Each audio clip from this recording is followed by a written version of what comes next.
خداوند جان و خرد که از این برتر اندیشه بر نگذرد. با درود و سپاس بیکران به شما شنونده بسیار گرامی در هر جای جهان پهناور که صدای ما را از رادیو ایران هوستن تگزاس www.krihd.com یا krihd.co مثل کو و همچنین رادیو سرباز.com میشنوید. امروز 11 اردیبهشت ماه 2576 شاهنشاهی کوروشی هخامنشی برابر با 1 می ماه 2017 میلادی در خدمت استاد بزرگوار جناب آقای مهدی شمشیری در مورد تاریخ مستند 200 ساله اخیر ایران و جهان هستیم. با درود به شما استاد شمشیری، بفرمایید. با درودهای فراوان به شما و همچنین به تمام شنوندگان گرامی و عزیز رادیوی ایران در هوستن تگزاس، چه آنان که اکنون مستقیما این گفتار را میشنوند و چه آنان که بازپخش این گفتار را در آینده خواهند شنید، به همه درود میفرستم و همچنین باز سپاس فراوان از جناب آقای توکلی مدیر محترم این رادیو و همچنین از مدیر محترم رادیو سرباز در سوئد که این گفتار را پخش خواهند کرد و همچنین از دوست گرامی جناب آقای مهدی که هر دفعه زحمت ضبط این گفتار را تحمل میکنند. از همه تشکر میکنم و سپاس دارم. دوستان گرامی، در تا اونجا که خاطرم هست در 2 مرتبه قبل از امروز در مورد جهانی شدن جشن‌های بنیانگذاری شاهنشاهی ایران صحبت کردم که این جشن‌ها بسیار با شکوه بوده و چندین مرتبه یادآوری کردم که این جشن‌ها تا آن زمان در دنیا بی‌نظیر بوده و تردیدی وجود ندارد و گمان نمی‌رود که در آینده هم دولت یا سازمانی در نقطه‌ای از جهان بتواند امکانات برگزاری جشن‌هایی با این عظمت و شکوه را فراهم سازد. این گفتار من در آغاز ممکنه اغراق آمیز به نظر بیاد، ولی وقتی که من شرح بدهم که چرا این جشن‌ها بی‌نظیر بوده، اون وقت همه دوستان تایید خواهند کرد. در هفته‌های گذشته، در دفعات گذشته شرح دادم که در آن زمان ترتیبی داده شد که مردم سراسر ایران به زیباسازی محل سکونت خودشون پرداختند و برای این زیباسازی خرجی تحمیل بودجه کشور نشد. در هر کجا کمک کردند، داوطلبانه خدمت کردند و یا از بودجه همون محل خرج کردند و به هر جهت در جریان این جشن ایران از آنچه که بود خیلی فرق کرد و زیباتر شد و نمونه‌ش هم من عرض کردم خدمتتون. بعد هم اون خدمات دولتی که به این مناسبت انجام شد اونها هم شرح دادم. تا اینجا مسئله شاید زیاد مهم به نظر نرسه، اگر که باز هم خیلی مهم بوده. دوستان بگر خب در آینده هم ممکنه یک دولتی، یک حکومتی بیایه و مردم وادار کنه که محل سکونت خودشون زیبا بکنن. خب این امکان داره، ولی من از یک جشنی دارم صحبت میکنم که دیگه امکان نداره شبیه اون جشن باشه و این زیباسازی محل سکونت جزئی از آن جشن هست. یکی از خصوصیت‌های آن جشن‌ها این بود که از جنبه ملی‌گرایی خارج شده و به صورت جهانی در آمده بود، یعنی صورت جهانی به خود گرفته بود. شاید بتوان مهمترین دلیل این امر را ذکر نام کوروش بزرگ در تورات و در ردیف پیامبران بنی اسرائیل به شمار آورد. یعنی شاید به این علت بوده. البته دوستان میدونن من زیاد مذهبی نیستم و مخصوصا این که بیایم در مورد مثلا فرض کنید تورات تبلیغ بکنم، دوستان این مسئله به اون حساب نگذارند. من فقط میخوام عرض کنم که نام کوروش بزرگ که در تورات ذکر شده در این امر خیلی مؤثر بوده. حالا اول اجازه بدید بگم که در تورات چی گفته شده در مورد کوروش. یکی از بابهای فصلهای تورات یعنی عهد عتیق اسمش هست اشعیا نبی. من این مطالب از باب 44 و باب 45 اون فصل اشعیا میخونم. میگه و یهوه، چون میدونید در تورات نام خدا هست یهوه، و یهوه درباره کوروش میگوید که او شبان من است و تمامی مسرت مرا به اتمام خواهد رسانید. و درباره اورشلیم میگوید بنا خواهد شد و درباره هیکل که بنیاد نو نهاده خواهد گشت. فصل 45 و 44 خداوند به مسیح خیش یعنی کوروش که دست راست او را گرفتم تا به حضور وی امتها را مغلوب سازد و کمرهای پادشاهان را بگشاید تا درها را به حضور وی مفتوح نماید و دروازه ها دیگر بسته نشود.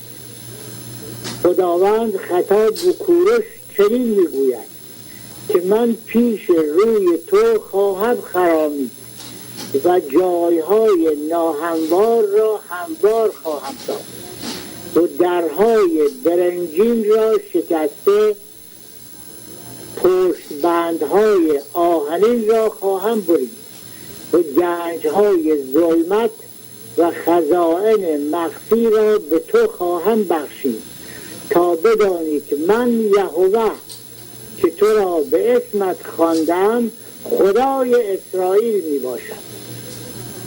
این دو مطلب، این دو فصل، دو باب از ترجمه کتاب مقدس که البته اسم کتاب است، من اضافه نکردم، ترجمه کتاب مقدس انجمن پخش کتب مقدسه عهد عتیق کتاب اشعیا نبی صفحه 1064. خب دوستان گرامی، حالا یه میگن آقا شاید اینها افسانه باشه تو تورات، شاید اونطوری که یهودی ها معتقد هستن نباشه. این ارتباطی به اعتقاد یهودیان یا نداشته، اعتقاد داشتن یا نداشتن یهودیان نداره. همین نام کوروش در اون تورات آمده و مردم میدونن که چند صد سال یا چند هزار سال درست بگید که آقای بعضی انکار میکنن، چند صد سال که دیگه میتونن قبول کنن، دیگه این به گروه نیست. چند صد سال پیش در تورات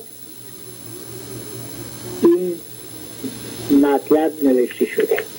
حالا به طوری که همگان میدانیم اکنون متجاوز از 2,200,000,000 نفر 2,200,000,000 نفر از جمعیت کره زمین را مسیحیان تشکیل میدن که اکثرا در کشورهای مترقی و متمدن سکونت دارند. حالا این 2,200,000,000 نفر ممکنه همه یک اندازه به این، البته تورات جز دین مسیحی هم هست، یعنی مسیحی ها قاعدتا تورات هم قبول دارن، ولی مطالبی که من خوندم این 2,200,000,000 نفر کم و بیش این مطالب شنیدن، کم و بیش معتقد هستند. حتی اونهایی که الان هم دیگه به مذهب مسیح، به دین مسیح اعتقاد نداشته باشن، خب بی اعتنا به این مطلب نیستند. این اول قبلا توضیح بدم، در اینجا گفته بود این کوروش شبان من است. این شبان اهانت به کوروش نیست. در گذشته چوپان یا شبان به عنوان سرپرست به کار می رفته. سرپرست مردم هم می گفتن شبان، یعنی همونطوری که حالا این ممکنه الان دیگه توهین به پیغمبر به حساب بیاد، ولی در اون وقتی که به کار می رفته که شبان من است، یعنی از طرف من سرپرست مردم شده. در جای دیگه هم گفته خوب در فصل 45 به طوری که عرض کردم گفته مسیح، خداوند به مسیح خویش. این دو کلمه در تورات در مورد انبیاء بنی اسرائیل به کار رفته، یعنی هم شبان به اون نبی های دیگه بنی اسرائیل گفته شده، هم مسیح. پس اینا رو لطفاً اهانت تلقی نکنید. حالا این 2,200,000,000 نفر بالاخره از تورات شنیدن، یا اگر نشنیدن در اون زمان سفارتخانه های ایران در تمام کشورهای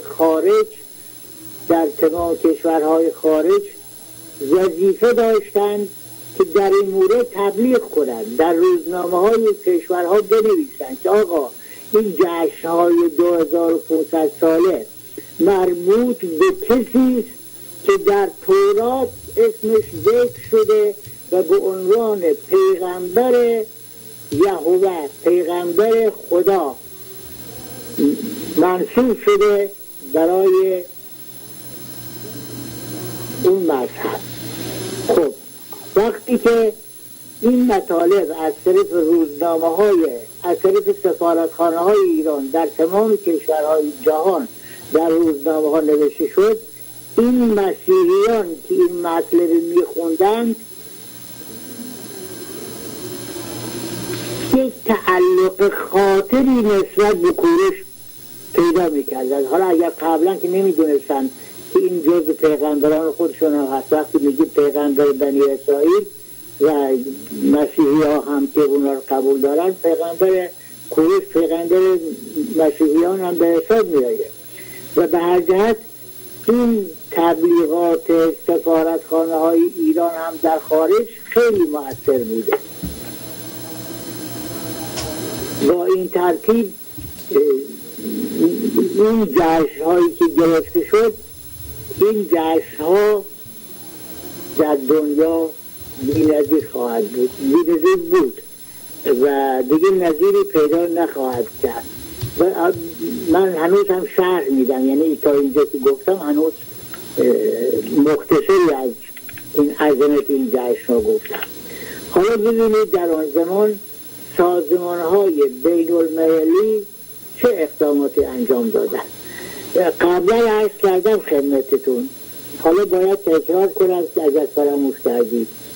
5 جلد کتاب هست به اسم گاهنامه 50 سال شاهنشاهی پهلوی ایران. یادآوری کردم این 5 جلد در وقتی که شجاع‌الدین شفا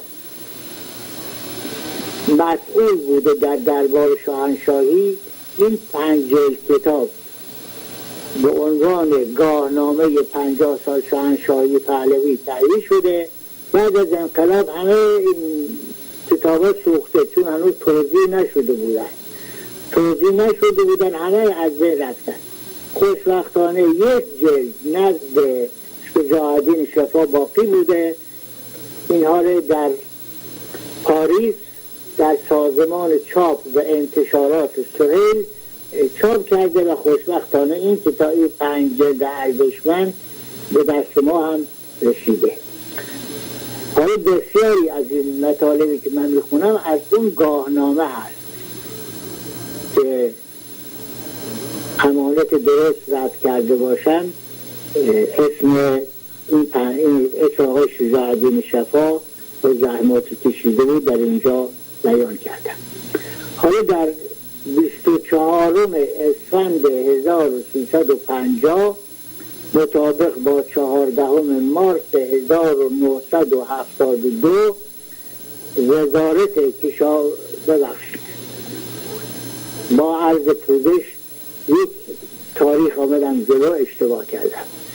تاریخ اصلی عرض میکنم 27 مرداد 1350 18 آگوست 1971. در این روز سازمان یونسکو اعلام کرد که بر اساس قطعنامه صادر شده در مجمع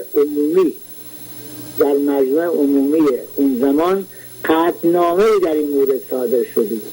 حالا یونسکو اعلام کرد که بر اساس قطعنامه صادر شده در مجمع عمومی این مؤسسه در سال 1970 کمیسیون‌های این سازمان در 127 کشور جهان، کمیسیون‌های یونسکو در 127 کشور جهان از راه ترتیب دادن کنفرانس‌های علمی و تشکیل نمایشگاه‌ها و سرپرستی برنامه‌های هنری و نشر مقالات در مطبوعات علمی و رادیو تلویزیونی در تجلیل و بزرگداشت شاهنشاهی ایران شرکت خواهند کرد.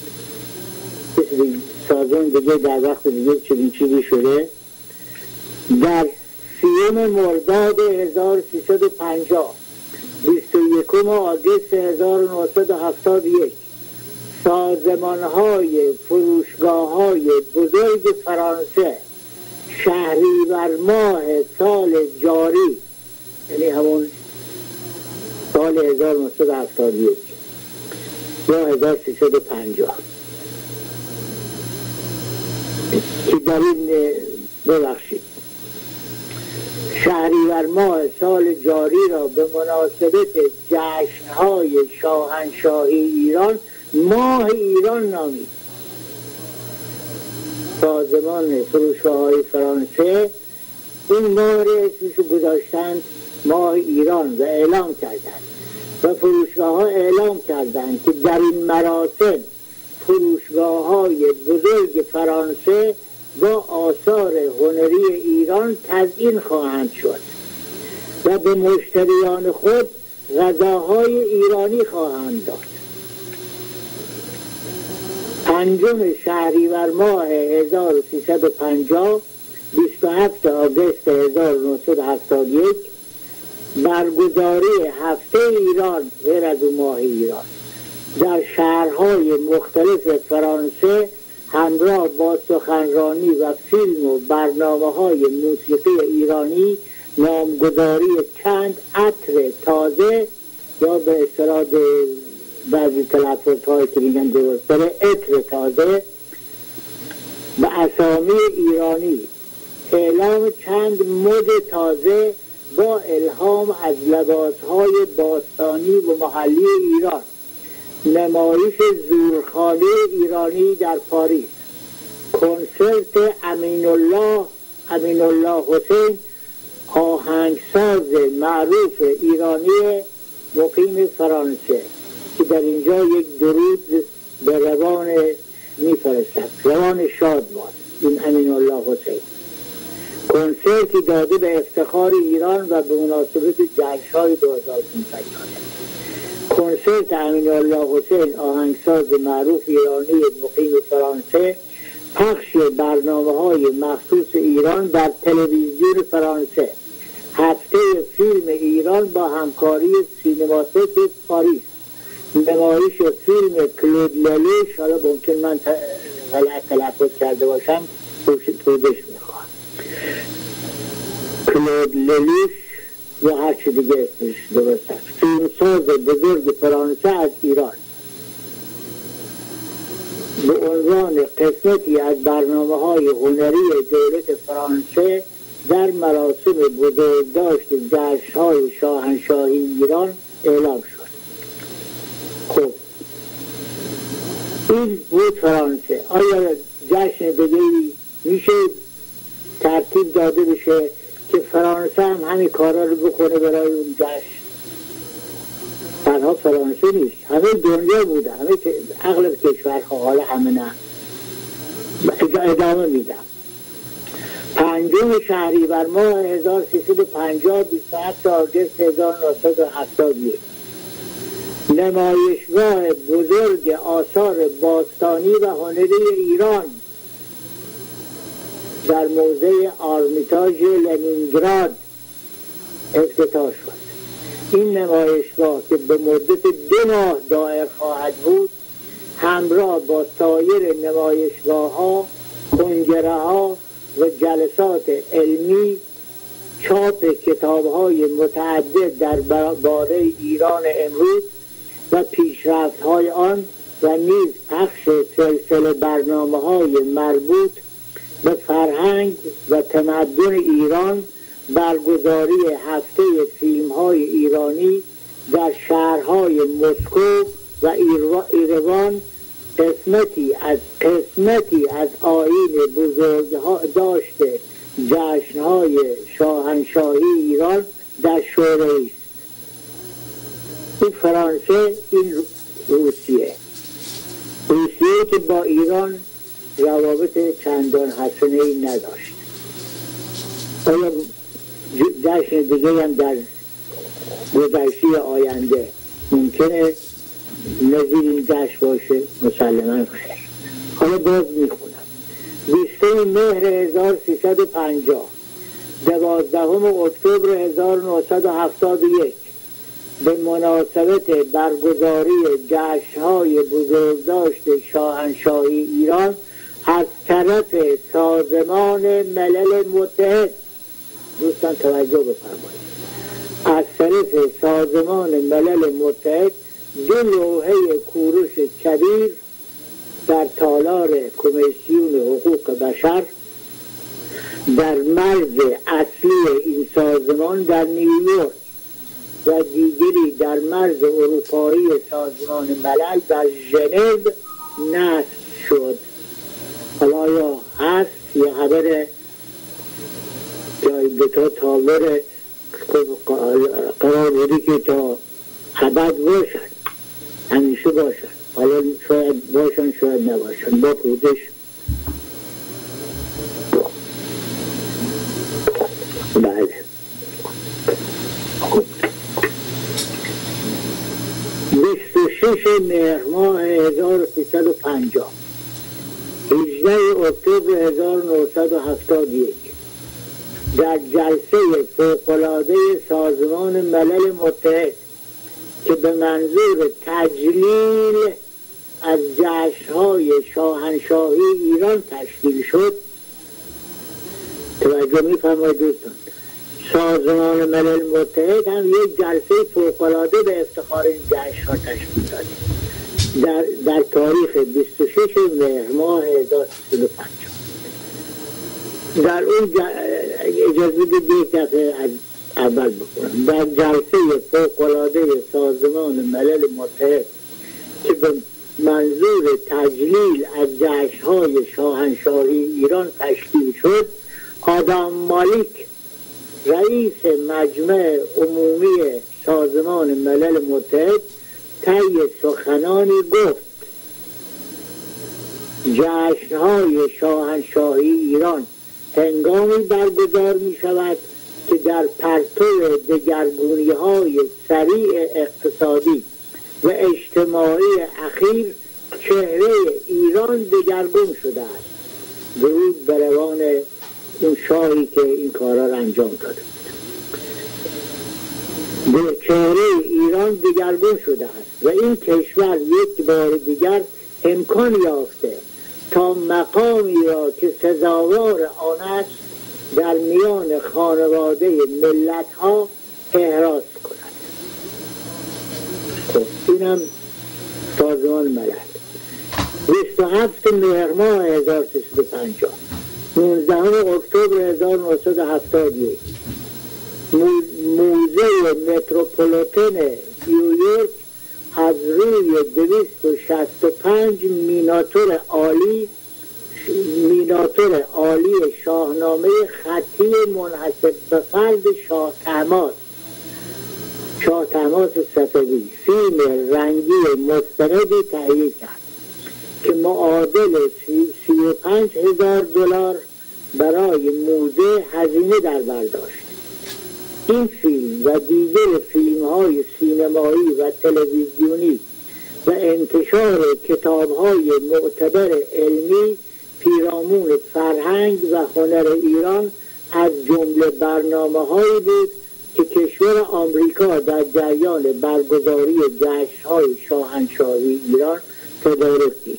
راجع به شاهنامه شاه طهماسب در وقتی که خاطرات امیر افشار اصلان میخونم بهش میرسم. ظاهرا این شاهنامه نسخه خطی چاپ کردن و از روش فیلم چاپ کردن و از گذشته به 4 زبان ترجمهش کردن برای ایران خرج داشت. یعنی سفارت ایران قسمتی از خرجش داده و یک قسمتی از خرجش هم موزه داده. حالا تا اونجایی که میشه دریافت $35,000 برای موزه خرج برداشته. حالا قدری که دیگه ایران داده، کل هزینه سفارت ایران در این جشن‌ها $200,000 خرج کرده، کل هزینه. حالا شاید قسمتش مربوط بوده به همین عکس ها و فیلم هایی که مربوط به این شاهنامه خطی شاه طهماسب بوده. حالا بعضی از اقدامات سازمان های غیر دولتی من باز شرح بدم. خوب دوستان توجه بفرمایید و واقعا قضاوت کنید. آیا ممکنه جشن دیگه در دنیا تا حالا بوده یا بعد از این خواهد بود؟ 2 مهر ماه 1350، 24 سپتامبر 1971 از جانب کمیته اندونزی کوروش کبیر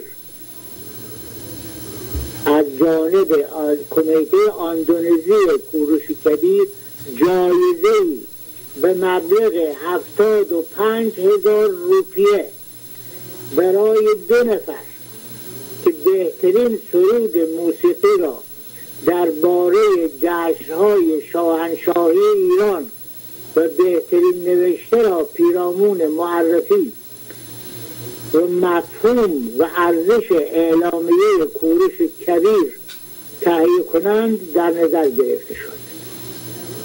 75,000 روپیه جایزه قرار دادن برای 2 نفر بهترین سرود موسیقی تهیه کنند. در کی کار کرده؟ کمیته اندونزی کوروش کبیر.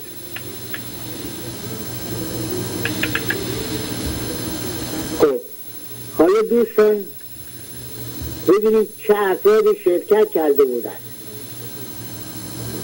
فقط همین افراد شما در نظر بگیرید، ببینید آیا ممکنه یک جشن دیگه اینها هم بیارند. اگرم ممکن شد و آمدن مثلا در ایران هم این شرکت آنها در جشن همراه با اون مطالب دیگری هم که گفتم خواهد بود یا نه. حالا اجازه بدید در این جشن ها 2 تا امپراتور شرکت کرده بودند، 2 کشور امپراتوری، ژاپن و اتیوپی.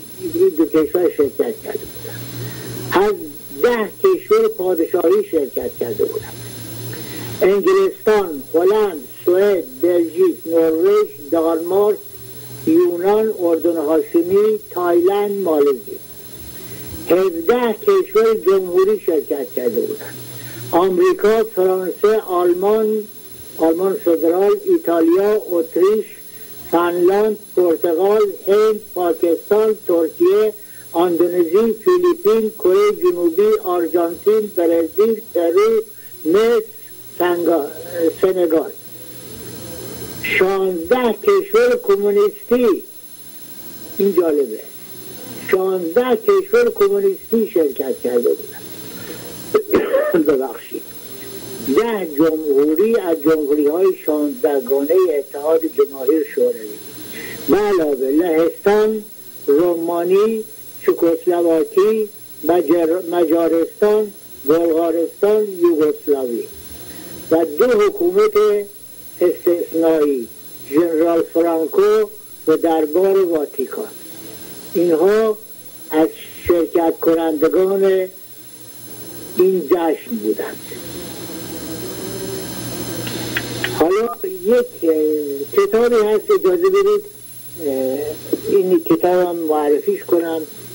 خاطرات دکتر امیراسلان افشار در گفتگو با علی میرپطرس. با سپاس از آقای علی میرپطرس و با سپاس بیشتر و فراوان از آقای دکتر امیراسلان افشار. بله، برای هر این 2 نفر من سپاس خودم اعلام میکنم و این کتاب بسیار ارزنده است، متجاوز از 700 صفحه است.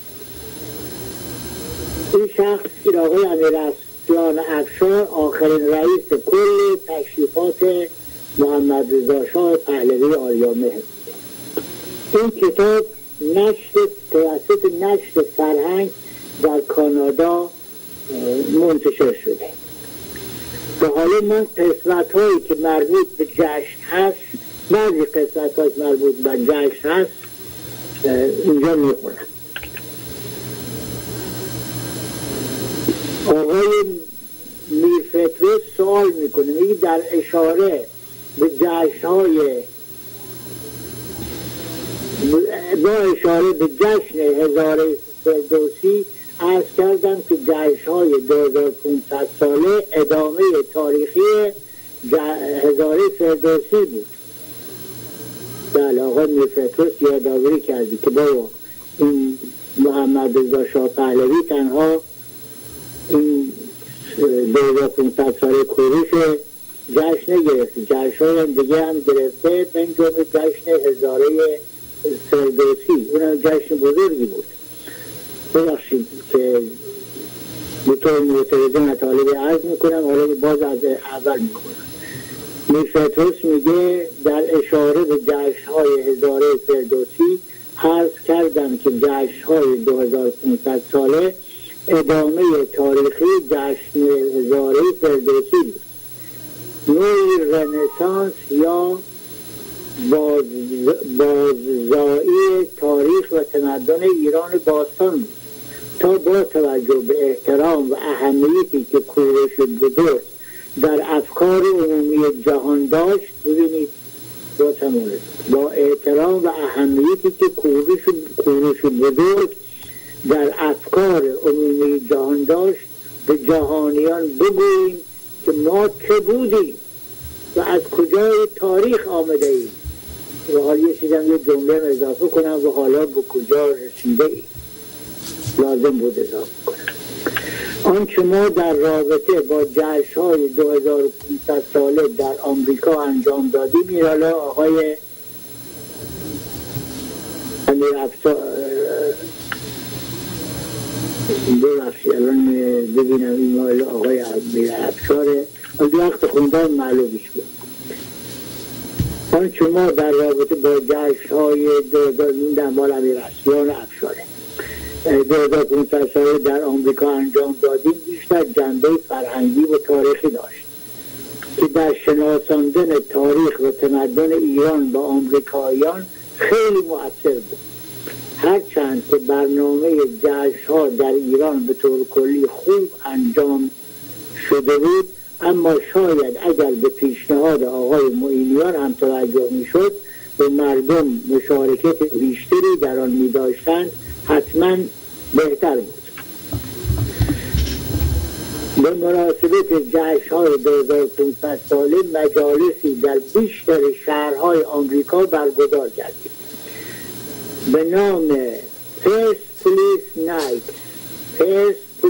Nights شب‌های پرسپولیس که در آنها از شعر و ادبیات و تمدن و تاریخ ایران گفتگو می‌شد و با موسیقی و غذاهای اصیل ایرانی از حاضران پذیرایی می‌شد. ببینید هر کدوم از اینا من عرض می‌کنم توجه بفرمایید که بی‌نظیر بود. نظیرش در تا ابد هم انجام نخواهد شد. در جشن‌های 2500 ساله تمام فرماندارها و شهردارهای 50 ایالت آمریکا به عضویت این کمیته در آمدند.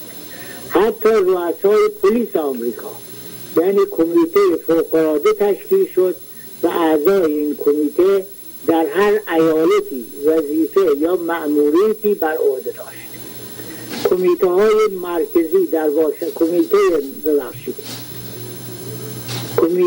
مرکزی در واشنگتن بود و ریاست تمام این کمیته ها را خانم نیکسون همسر رئیس جمهور قبول کرده بودند.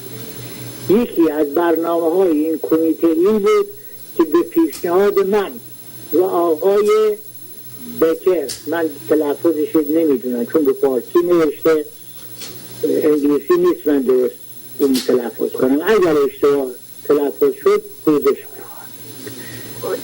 به پیشنهاد من و آقای بکر در موزه‌های آمریکا، در تمام موزه‌های آمریکا و حتی در خانه‌های خصوصی هرچه آثار ایرانی وجود دارد همه را کاتالوگ کنید و کتابی منتشر کنید به مثابه گنجینه فرهنگی و تاریخی ایران در خارج از کشور و در واقع تمام پروفسورهایی که درباره ایران نوشته بودند همه عضو کمیته شدند.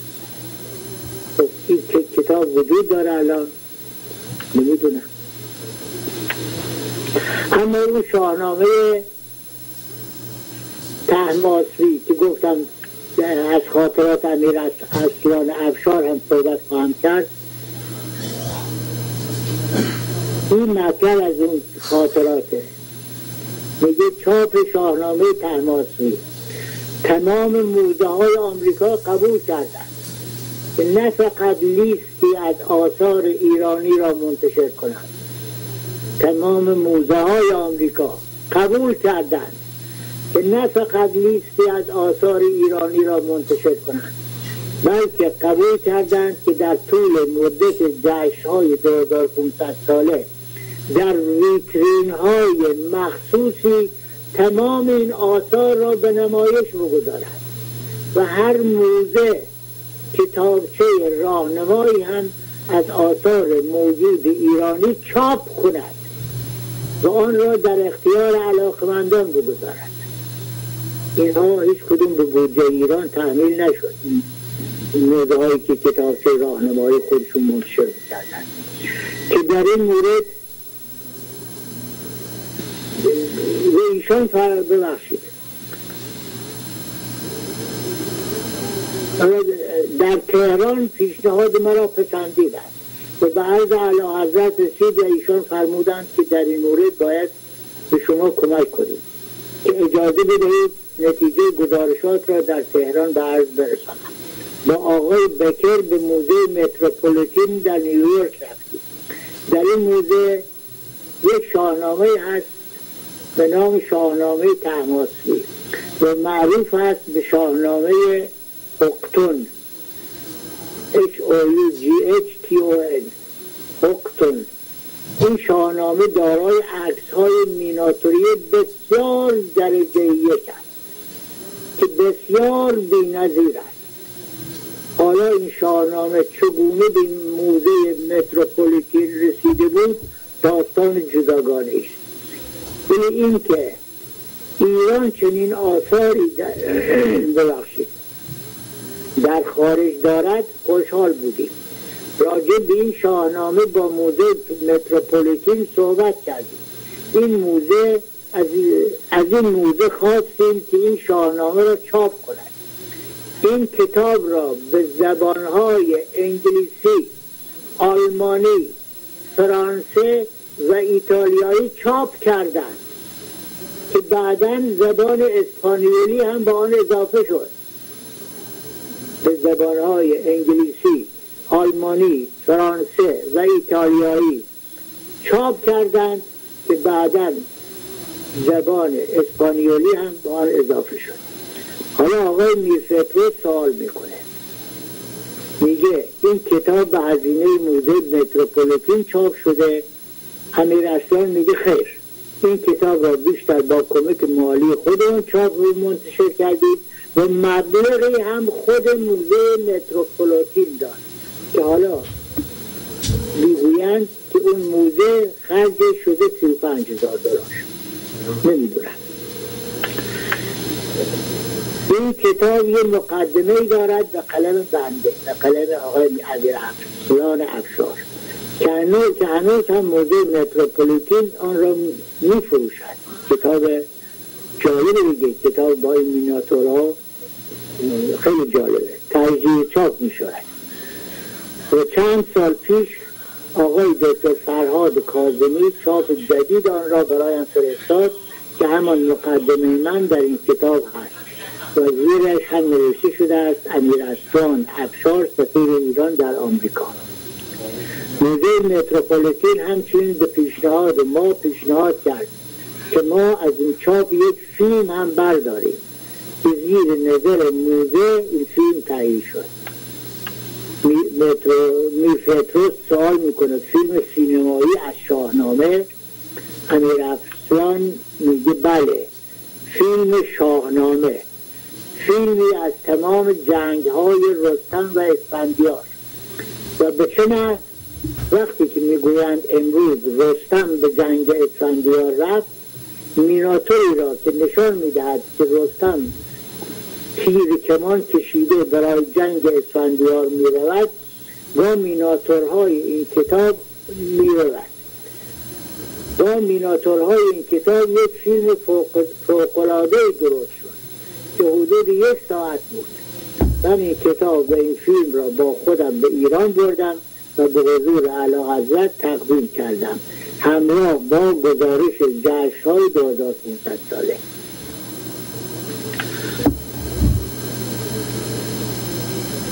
بعد موزه سکه های ایرانی، موزه میناتورهای ایرانی، نقره های ایرانی، کتاب های قدیم ایرانی، همه اینها جزو برنامه جشن‌ها بود.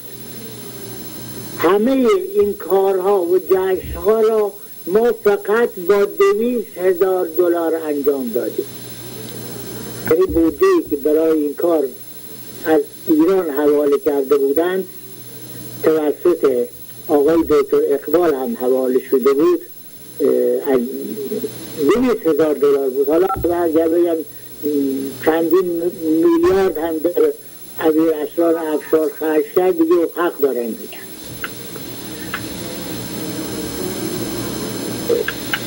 خب دوستان گرامی، اجازه بدید و تشکر هست کنم. حالا بقیه نوشته های آقای امیرحسن از شما میخوام که کتابشون تهیه کنید و خودتون اگر مایل بودید بخونید. حالا اجازه بدید من گزارش اصلی این جشن ها که توسط شجاع‌الدین شفا تهیه شده اونها رو به عرضتون برسونم. چون مطالبی که من گفتم اینها شرحی بود که من از کتاب‌ها استفاده کرده بودم و شرحش هم خودم دادم. حالا آقای شجاع‌الدین شفا در مورد این جشن ها ببینیم چی میگه که پیشنهاد کننده لابدشون بودن. میگه مفهوم تاریخی برگزاری این بزرگداشت از جانب کشور ایران چه بود؟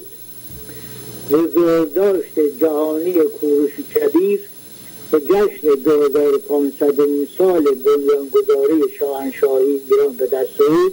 یک چیز اضافه بکنم، یک مطلبی که در این چند سال عوض شده و تغییر کرده و بسیار هم به جا بوده این تغییر، همین نام کوروش کبیر بوده.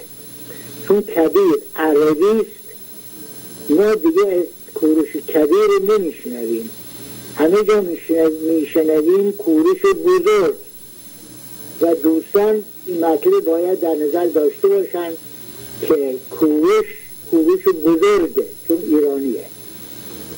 خب در هر حال بزرگداشت جهانی کوروش کبیر اونطوری که اونجا نوشته و جشن 2500 سال بنیانگذار شاهنشاهی ایران به دست او که در مهر ماه سال 1351، البته این 1351 توضیح بدم اشتباه هست، سال 1350 صحیح هست. آقای شجاع‌الدین شفا اشتباه نوشتن یا در چاپخونه اشتباه شده.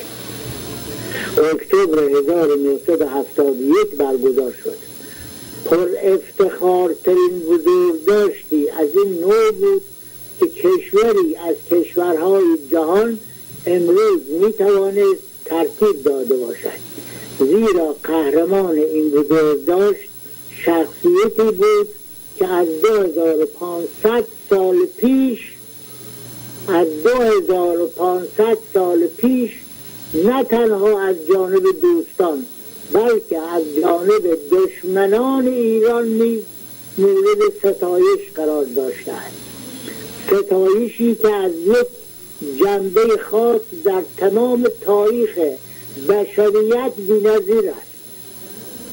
ستایشی که از یک جنبه خاص در تمام تاریخ بشریت بی‌نظیر است و این جنبه را در کتابی میتوان یافت که از دیدگاه بیشتر از 3 میلیارد نفر از مردم جهان امروز، یعنی نیمی از همه جمعیت کنونی روی زمین، کتاب آسمانی شناخته می شود و در آن به کوروش عنوان مسیح خداوند داده شده است.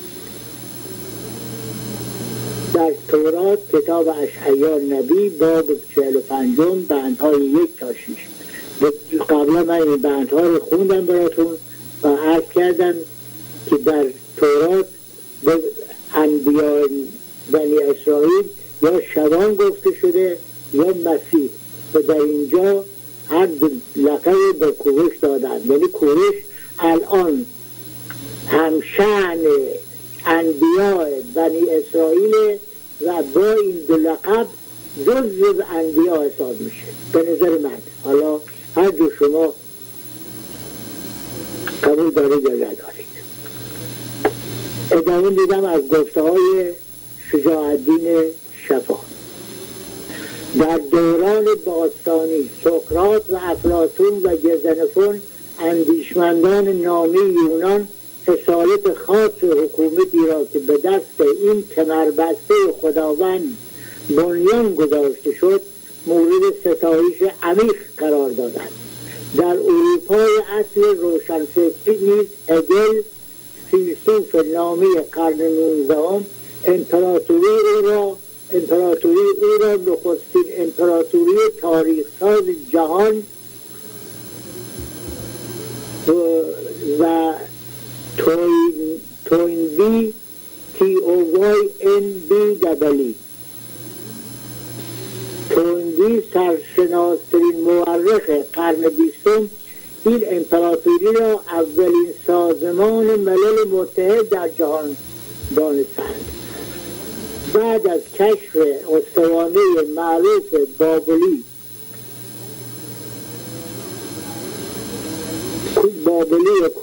کوروش توسط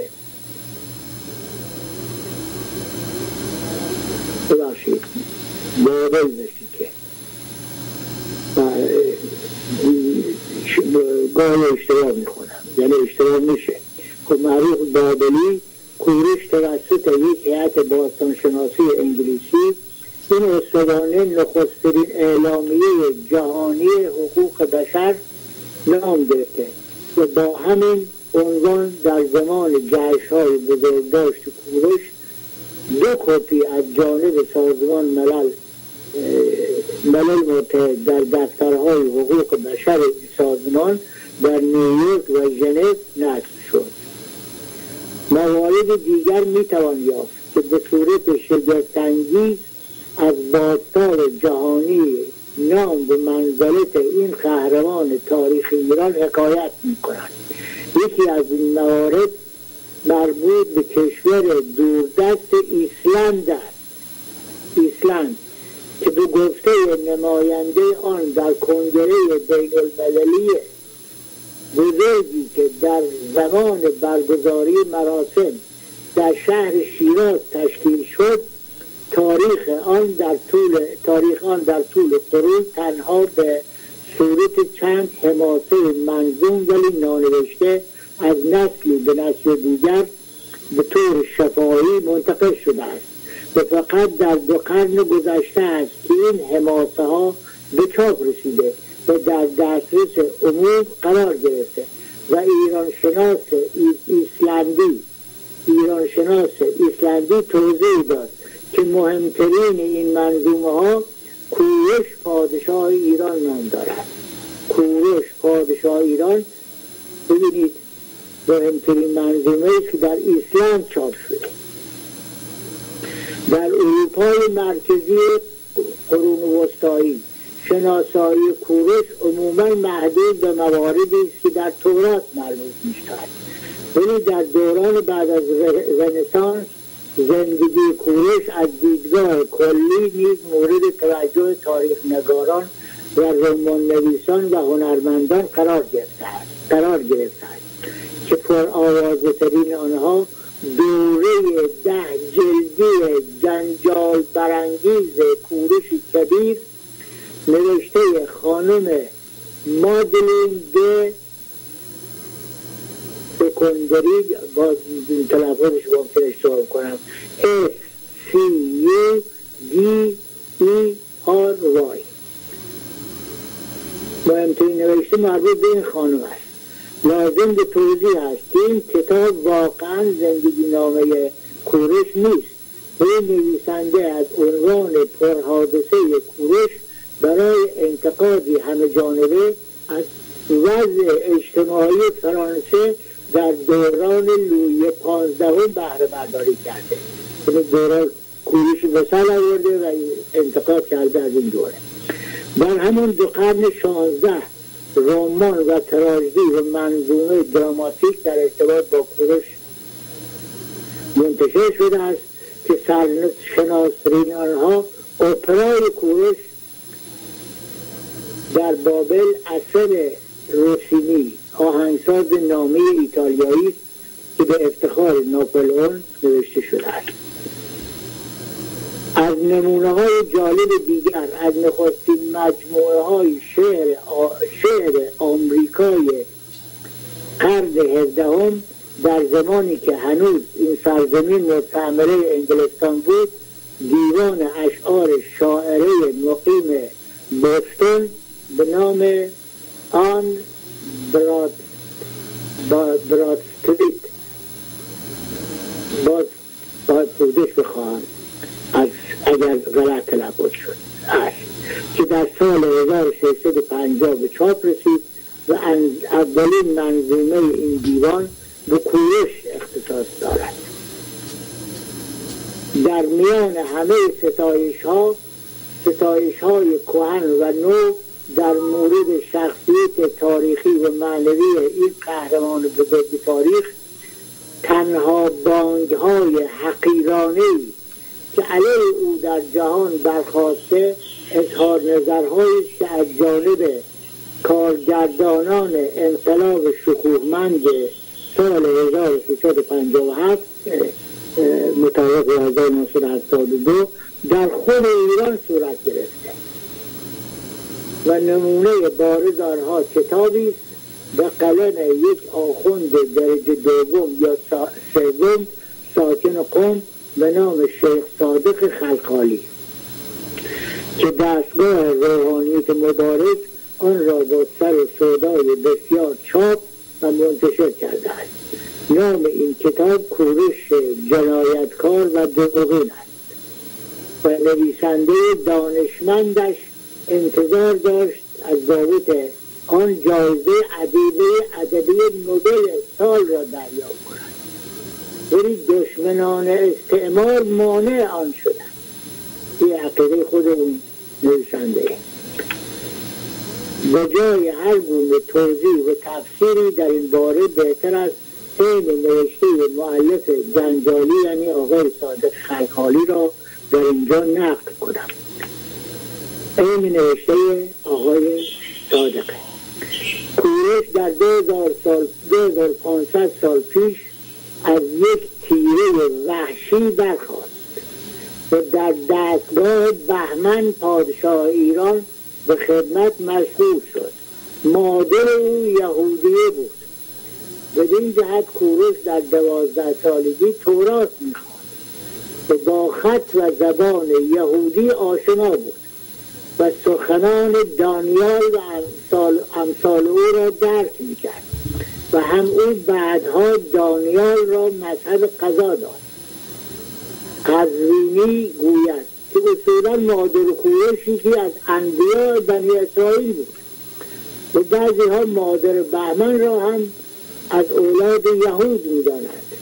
برخی دیگر بر این عقیده می‌باشند که حمله کوروش برای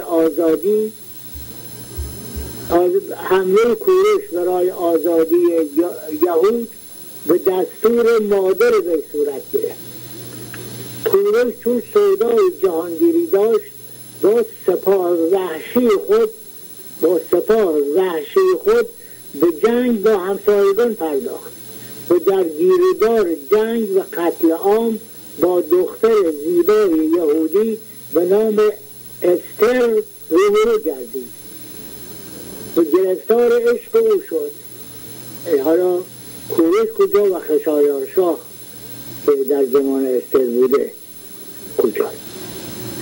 چون نژاد کوروش، البته که من میگم این طبق اون افسانه یا داستانی که هست، نه که من اعتقاد دارم که این مطالب بهشون معتقدم، ولی آنچه هست دارم میخونم.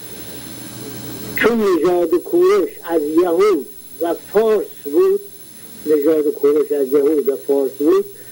او را قاطر یعنی درگه لقب دادند. در تواریخ نوشتند که کوروش در جوانی از شدت احتیاج مجبور شد راهزنی پیش گیرد و در این حال با پوزش لغات بدهد. چون به کارهای پست اشتغال می‌ورزید مکرر تازیانه خورد. اصولا اینجور آدم ها در تمام عمر خویش مبتلا به انحراف اخلاقی بوده و از تن دادن به انواع ذلت ها که لغات هم جز آنها مضایقه نداشتند. سیاست استعماری از قدیم در جهان وجود داشتند. یکی از شگردهای این سیاست این بوده است که کوروش برای برده کردن مردم شهر سارد آنها را به فرا گرفتن موسیقی عادت داد تا در مقابل دشمن نتوانند شجاعت داشته باشند. سرهم کردن اوهام و اباطیل به عنوان تاریخ 2500 سال نوشتن و داستانهای سرتاسر دروغ زرد